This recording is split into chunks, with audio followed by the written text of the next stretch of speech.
Wavinya Ndeti is a rather interesting lady. To be honest, I never really paid much attention to her until Sami Kioko started demanding for his payments. Anywho, in this video I want us to look into some of the major scandals coming out of Machakos County today, and also some of the outlandish statements that Wavinya has made during her time in politics. And so with no further ado, let's get after it. So these are the top Wavinya scandals. Number 1, apparently, Machakos County paid 962 million to 2 law firms. I wonder what legal services can warrant almost $1 billion shillings in payment, but nonetheless, here's Senator Onyonka exposing this anomaly. How can a governor pay 962 million shillings to 2 legal firms from Machakos County for case? Which case is that you are taking to court that costs $1 billion shillings in legal fees? Is that normal? It's not normal. And nothing is done about it. And when we are telling ESCC how useless they are, they keep telling us we take the case, we hand the case over to the DPP. We don't know why DPP is not arresting people. We know that every single time, Maish,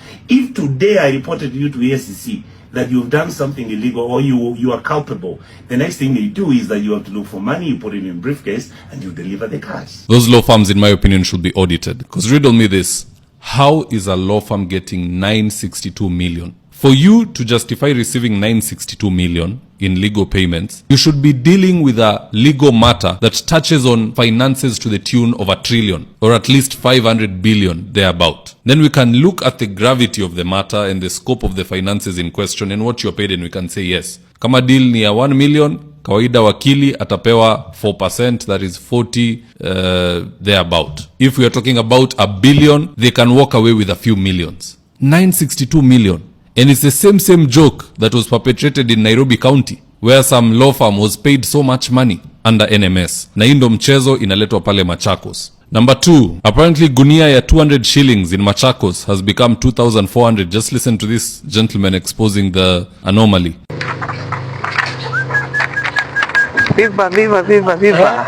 Viva. Wavinya.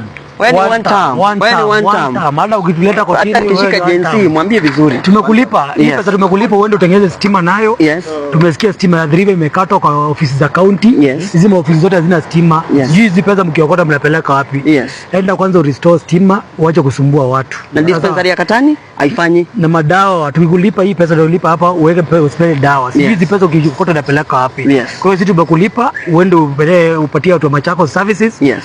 Restore stima, restore madawa, uangalie barabara zetu. Na apunguze wizi. Na upunguze wizi. Wizi apunguze. Wewe ni one time. Na bado wewe ni one time. Hata kufunga watu. Ndio kusema county assembly ndio ile pale.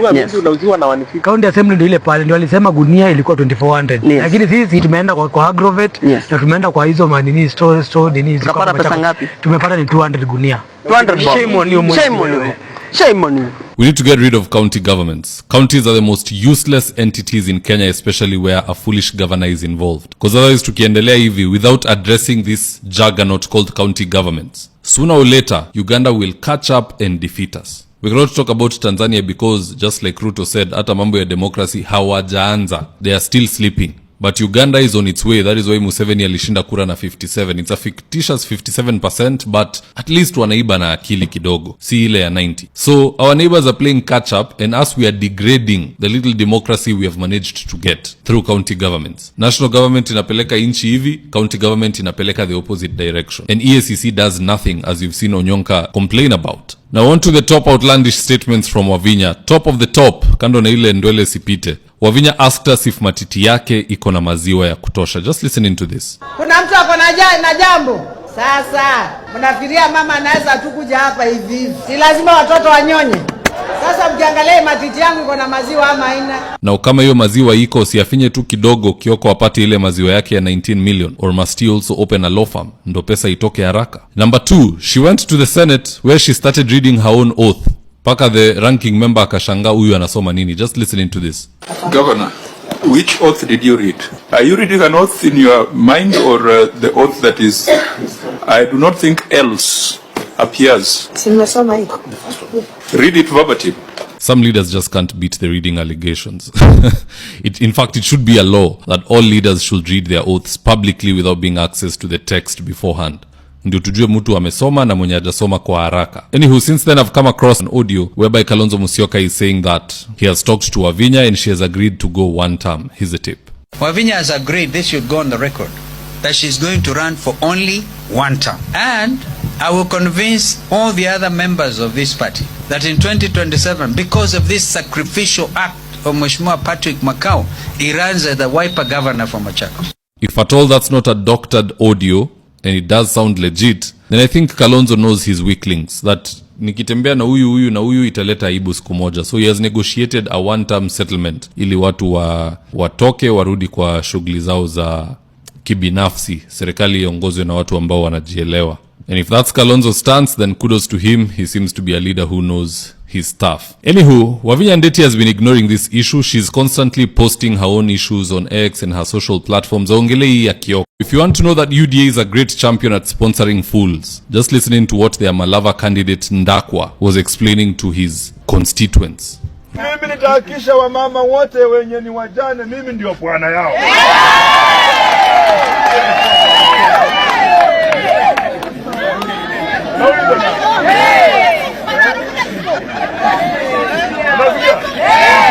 Na msilete mtu mwingine aweke koti kwa nyumba yenu.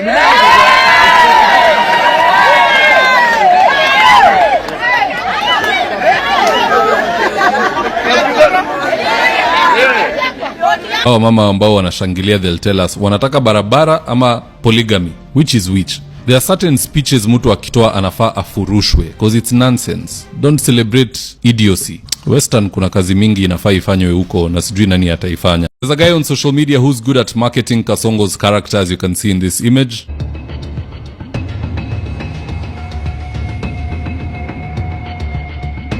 Now the unfortunate thing here is that some goon in government who has a very bad sense of humor has decided to arrest the guy. Just have a look at this tweet, and I quote. This is from Billy Mwangi, who himself was once abducted. He's saying, a popular digital content creator by the name Ben Kosh Kaminiski has been arrested. And here you can see an image of the guy seated with this cartoon silhouette of Kasongo.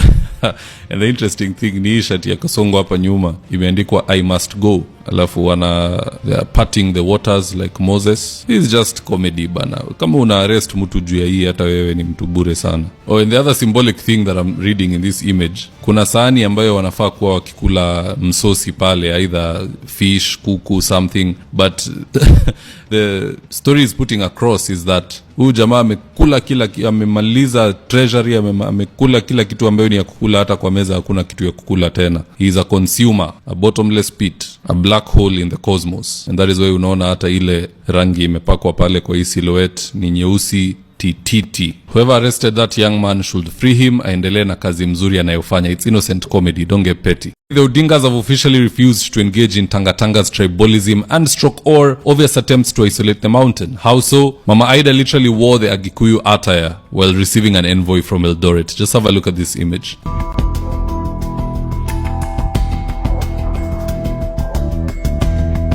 I'm sure today if you were to visit any eye clinic and the optometrist were to make you look into the autorefractor, you won't be seeing a floating air balloon in the open field as we did in the past. Instead, what you'll see is one term, because hiyo ndo astigmatism ambayo imeshika Aida Odinga and all Kenyans alike. The ever-confused Senator Samson Cherargei has finally received his new nickname. According to Nelson Harvey, Cherargei is now known as Omunyambi the Great. Just listening to this. Hey, let me start with Cherargei.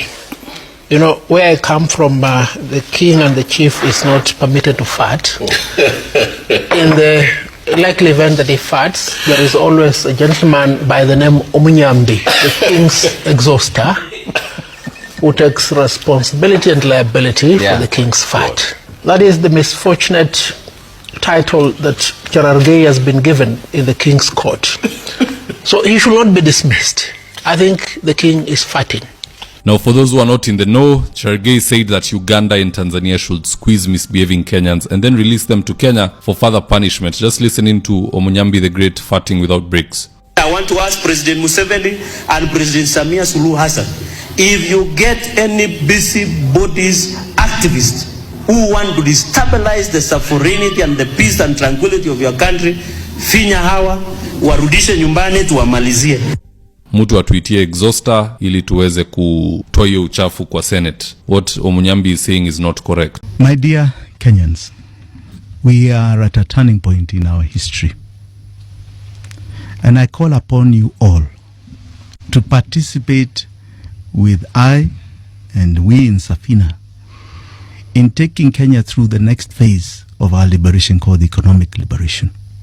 I plead with you to seize this moment, to look at every single leader that comes before you attempting to take your vote,